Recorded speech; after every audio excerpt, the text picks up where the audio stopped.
More than 450,000 of these robots in disguise were imported from Mexico. They are easily identified as the packaging is entirely in Spanish.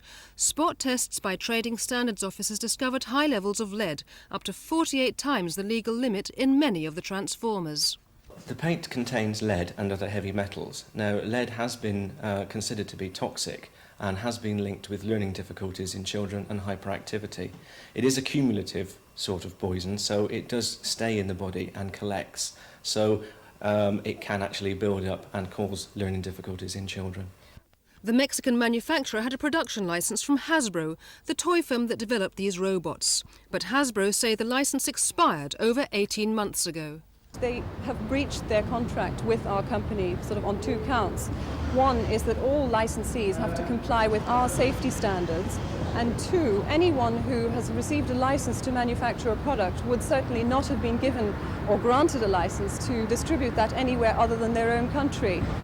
The toys were imported in huge batches by Waterloo Razorblade Industries and stored at various warehouses round London, including this one owned by Grant & Bowman Limited.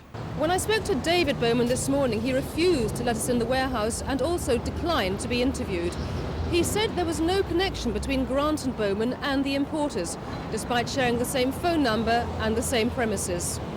Consumer service departments in Lambeth, Dagenham and Barking have served suspension notices on the importers, which prevent them selling the cut-price toys to retailers. But they're worried that many of them have already been sold as early Christmas presents. The advice to anyone who thinks they may have bought one of these Mexican transformers is to contact their local trading standards department. This is Gail Goodwin for Thames News.